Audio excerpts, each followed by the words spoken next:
Summer 2025 wasn't just hot, it was super turbocharged and downright terrifying. Hey, buddy, eyes up here. Superman soared back with David Cornsweet. Please welcome the Fantastic Four. Fantastic Four flexed with Pedro Pascal. We are the Thunderbolts! Can't call ourselves that. God, thank you. Thunderbolt struck with Florence Pugh. I need you to trust me. One last time. Tom Cruise made gravity look optional in Mission Impossible. Brad Pitt would full throttle in F1, making even speeding tickets look cool. Close me, open the door. That ain't your brother. Sinners had Michael B. Jordan showing us that sometimes the scariest thing is the truth. Those kids walked out of those homes. No one pulled them out. No one forced them. And Weapons Terrified with Josh Brolin and Julia Garner. Superheroes, action icons, and horror kept us looking over our shoulders. Summer 2025 gave us movies we'll be talking about till the sun sets. Let's take a look. Let's take a look.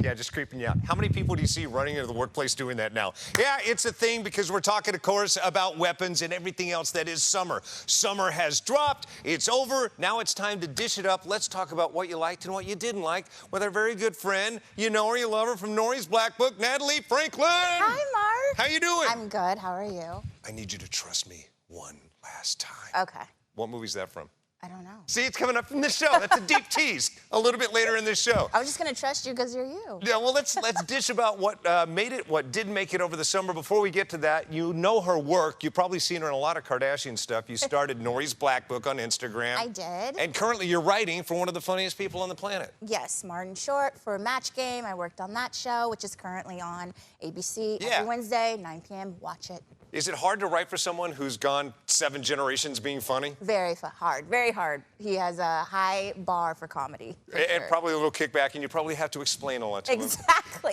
Like Zara. He didn't know what Zara was. See, gotta help people out. All right, so let's talk about this summer, what hit. You want to start with superhero movies? Please. We have like 50 of them. Why exactly. Marvel fans, take a break. Let's talk DC right now. Superman, the much anticipated hit. I loved this movie. How about you? I loved it too. I mean, Superman never gets old. Never gets old. And you know, you could take it darker as they have. This one's a little bit lighter, a little bit more fun, a little bit more James Gunny. We caught up with David Cornsweet. Look. What is this? Crypto! What the hey, dude? I thought you destroyed the whole Superman robots. I thought I told you to keep an eye on him. We feed the canine, but he is unruly. And he realizes we are not flesh and blood and couldn't, in our heart of hearts, care less whether he lives or dies. Stop, Crypto. To have a director who is so known for spectacle and for heart as well, but I think he has a great simplicity to the heart in his films. To realize that he also is interested in incredibly complex dialogue. There was nothing that was off the table. There was nothing that was not of interest to him. The first time I saw a glimpse in the monitor, after we had shot something, I saw a little bit of playback of the suit, of me in the suit on camera. I thought, yeah, that looks pretty freaking cool. It's gonna be a fun movie. We've got a great cast, love hanging out with each other, and are very excited about what we're making.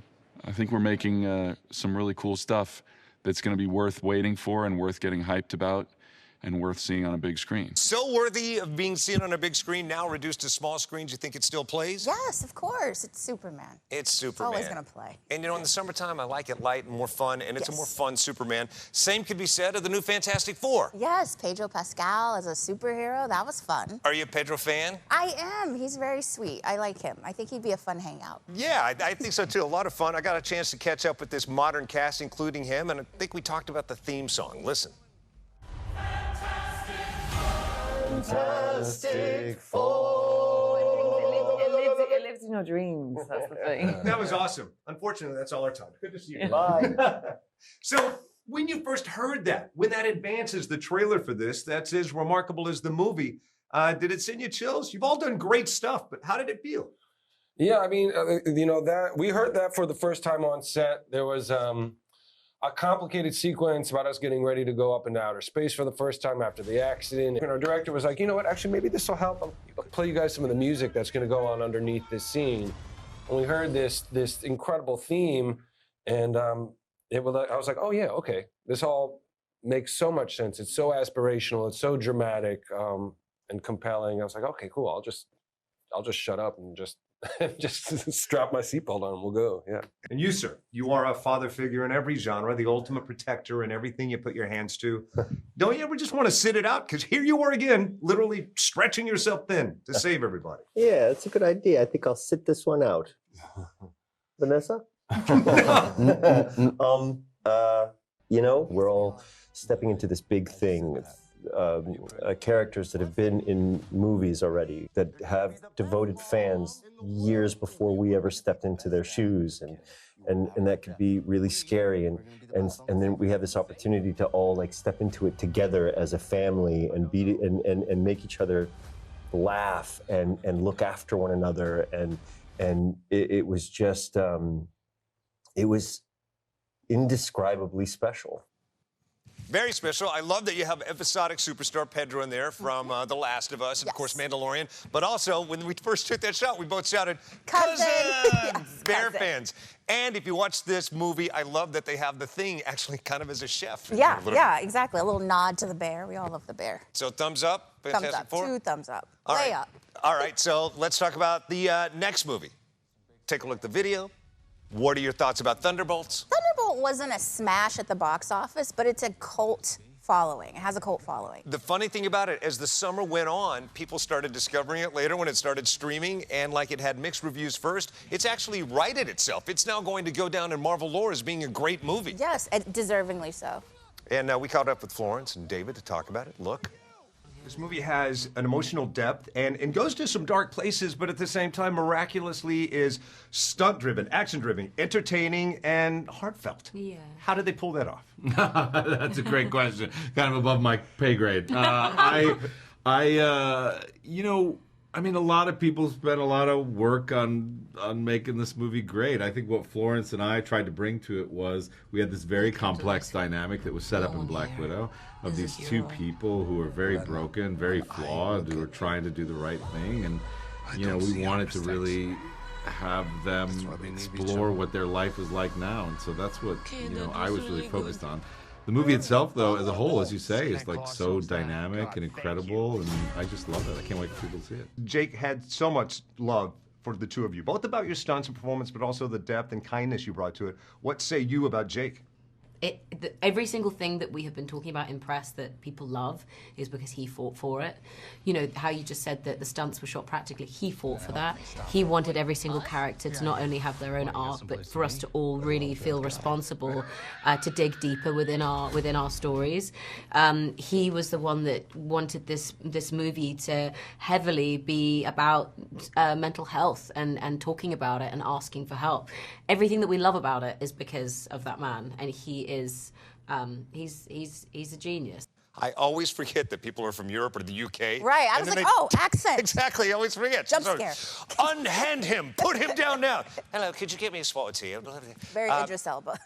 Yeah, she is so, exactly. She is so good in this. David is good in this. I love their chemistry that they have together. Right. A big bounce back from that movie she did with Harry Styles. Yeah, exactly. The one we don't talk about. I love New York City as a backdrop, and if you love New York City as a backdrop to movies, you're going to love it. It serves it very well. So I say see Thunderbolts. If you missed it this summer, it's not too late. Right, exactly. Get on the train. Yeah, all right. Let's keep this train going by talking about live-action Kid Fair. How to Train Your Dragon. Live-action crushed it at the top of the summer. We'll talk about it. And Lilo and Stitch. We catch up with the stars. Next, we'll take a look.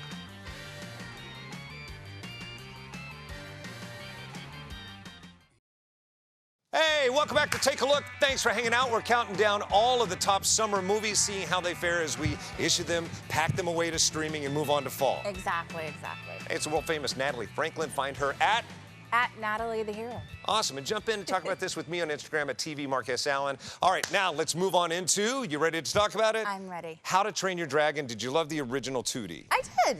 I I did. I thought it was fun. Yeah, well, I think this live action works even better than the original movie. Yes, exactly. Live actions can be hit or miss. This was a hit. Yeah, this one sort of had built-in hope in that Gerard played the voice in the original movie and came back to bring it to life in real life. We talked. How does it feel to know that you've immortalized this character that you immortalized to begin with? It feels good to know that I immortalized myself. I beat myself, you know, I beat my own record. It's true, there's not many actors have gone from playing an animated character and then gone into live action, so that's pretty cool. And then to do it, and I think do it hopefully well, and then be backed up by a movie that way surpasses, I think, you know, expectations. Then it's great. It's always, you know, we make so many bad movies. We try our best, but it's every now and again you're almost forced to make a good one, and this is it. The movie is so beautiful, but at the same time, really touching and heartfelt. Like, how great is that moment when, like, he acquiesces to the dragon for the first time, right? Yes. Darla, our executive producer, this is the same way I approach her when I ask if my interviews can go a little bit longer. Please, just this once. So I like it. I say, please stream it. I think it's going to continue to be an instant classic, dusted off for years to come. Yes, even if you don't have kids. All right, Lilo and Stitch, big fan? Huge fan. I have a baby cousin that dies for Lilo and Stitch, so we've been Lilo and Stitching it out all summer. Were you nervous that they were going to blow it with this live action? You know Disney. And I saw the Lion King live actions, and it's like, oh, what are you guys doing? But this was good. It was cute, which is Lilo and Stitch's brand. Exactly. Two key components. The digital Stitch has to be great, and the Lilo has to be great. Exactly. We caught up with Maya, and she crushed it. Listen. So let's talk about Stitch. What are you two up to in this movie? He's making a lot of trouble in this movie, so I usually need to teach him his stuff to be good. Sydney plays your sister in this movie, and I'm told you guys are close in real life. Well, Sydney is, like, very sweet and kind. And then every time I see her, I usually hug her before she's about to eat. I want to give her some good luck for her food. And then when I usually work with her, she makes me very happy.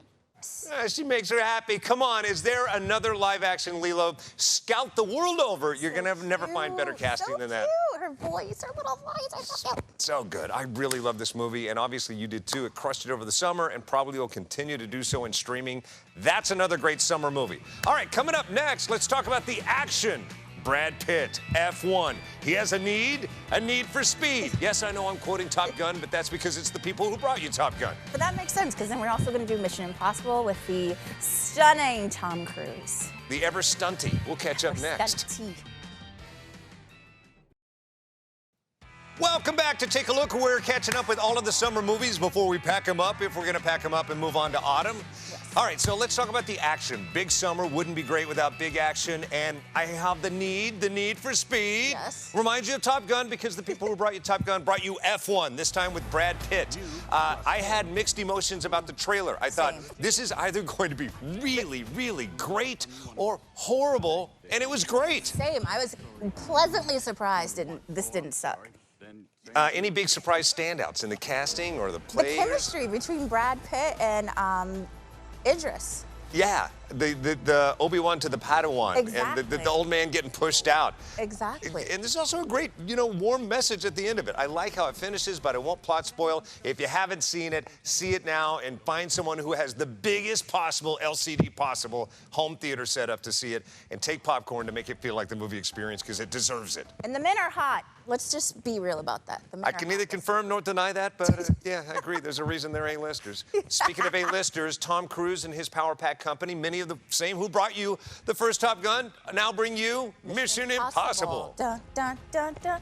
Tom Cruise is the original movie star. And they say that they've done it all, you've seen it all. How can you top what he's done last time? They say that with each Mission Impossible, yet this time he does it. I'm sorry, if you're not tired of Superman, you're not tired of Ethan Hawke. We are gonna keep Mission Impossible around as long as possible. I've talked to Tom Cruise during his entire stardom. 90% of the time, it's on the red carpet, because it's hard to catch him when he's not moving. Take a look. Having chased you around in Sevilla, Spain that one time on a motorcycle. That was a lot of fun.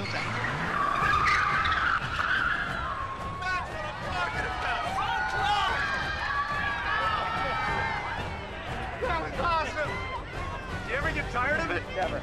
That is awesome. a hell of a lot of fun. But I happen to notice you did that all day long, and you were having as much fun at the end. So when everybody's making a big deal of you doing your own stunts in the movies like this, I think you dream of something you want to do, and you write it into a movie. That's exactly it. I train, whether it's dancing or singing, or we're constantly, building on different skill sets and then putting it in films. And when you watch it, is there any part of you that can step out of all of the technique and look at it the way we do and just say, that's a beautiful frame, that's a good shot? There's some times when I'm looking at it, I can't really have the full impact, obviously, that you're having, but when we're looking at it, and I'm constantly thinking, is it enough? We're pushing, and I always know when we finish the film, I always evaluate what can I do better. Yeah, much like his character, he says, I want you to trust me one last time. That's where it was from. When you buy a ticket to go see that movie. Exactly. And we did, and the movie is phenomenal. He has outdone himself. It's going to be a sad end of an era when we have a summer that doesn't have a Tom Cruise movie. It is. That wasn't summer 2025, because we had one. Exactly. All right, launching off the top of the summer, look, I'll lay this Academy Award prediction right now. And the nominees for Best Picture go to Sinners. Absolutely. Coming up next, we're going to go behind the scenes with the cast and crew of Sinners and why it topped box office early. And Weapons. Ooh, scary. yeah, we might have another horror movie nominated for an Academy Award. We'll catch up with the cast next. Hey, welcome back to Take a Look. We are zeroing in on the summer blockbusters before we pluck them away and move on to the autumn months. Exactly, before Halloween gets here. Yeah, exactly. Ooh, Halloween, nice segue helper. Natalie Franklin, thank you very much. You're welcome. Scary movies. But when we talk about Sinners, that transcends scary movies. This is going to be a movie that's nominated for the Academy Awards. Mark my word. Absolutely. It's already got Oscar buzz. Yep. It had everything. It had sexiness, it had scariness, it had history, and it was crazy good. I love that Ryan Coogler's first film, not even $1 million, Fruitvale Station, he learned the skills there. Many of the same things you're going to see in this movie, only with the much bigger toy box. Yes. What did you think of Michael B. Jordan and his co-star, Michael B. Jordan? I thought it was great. It was some of Michael B. Jordan's best acting, for sure. And Michael B. Jordan's best acting, for sure. I said it twice, and you'll know for this. Take a look. We've been gone a long time. We back now. You twins? Nah, we cousins. The process is kind of like going from one character to the next. Like, for me, it was a lot of, music and catchphrases and things of that nature. A body position or a stance, that I worked through to kind of establish the two of them. But, Smoke, had a heaviness to him that I kind of wore that took time to get off. And Stack was a lot lighter. He smiled through his pain. He smiled through his trauma. He talked his way through it. So he, had a lot more things to do and say and to deflect, to not sit still and let those feelings and those traumas kind of catch up to him. So yeah, the process as a whole was just experimental that we saw all the way to the end. Breaking Down, Smoke and Stack, now available on Max. See it, Sinners, nominated for the Academy Award. I think you can get acting nominations, yes. Oh, yeah. movie nominations, and technical achievement, because the way he played both parts, unprecedented what they did. And of course, director. Yeah, exactly. Best director. Can I tell you something about the movie that's going to ruin the way you watch the movie from now on? Please. Smoke and Stack. Smoke is always wearing something blue. Okay. Stack is always wearing something red. So you'd be Smoke today. So I am Smoke, because I am a little bit heavier. I am a little bit more broody and low energy, if you've noticed. You're dark. You can get dark. All right. Speaking of dark, let's move on to one of the darkest movies of the summer. This, of course, would be the creepy little kids in Weapons. Yeah, exactly. Two great performances. Julia, who you know from Ozark, crushes it, and Josh Brolin. What can we say about pretty much everybody in the movie, but the heaviness of a parent's heart going through this? Yeah, I'm not a parent, but I can imagine. I am a parent, although my kids would tell you I don't know anything about it either. I talked to Josh about it. Take a look. I think there's a lot of you in Archer. Really? Yeah, I think the desperation dad moves that you whip out are one and the same. I would see you go into these lengths. I like that because we've been talking a lot about the contraction of Archer and like the fact that he wasn't affectionate and he's not, and that he's used this kind of like innate anger that he has in order to motivate this, searching for his son and all that. But what I like about this is that it confronts this kind of typical idea of masculinity, and then he's broken by this process because he can't control it, and ends up hopefully being a better dad at the end. We're of a certain age. 50 years ago, Jaws changed my life. Made me want to be in the movie industry in some way in its orbit. Yeah. This movie binged genres. This movie is going to be remembered much in the same way. Do you appreciate it? Not only do I appreciate it, I mean, that's what you hope in your lifetime, that you go back to a movie and you go, wait, you were involved in a movie. Goonies was like that. I know No Country's become like that. You know, I didn't know with this movie. And then I saw the movie, and I remember my reaction to the movie. I remember it very specifically, and I was like, holy like, this is a much more elevated movie than I thought. And when you think about the genre, it's a horror genre, you know, that has like absurdity and tongue-in-cheek and all that, and you go, maybe he might go too far this way, and then you lose that over here. And I mean, he's just found that level. He has his finger on the pulse of something that I think is very, very unique.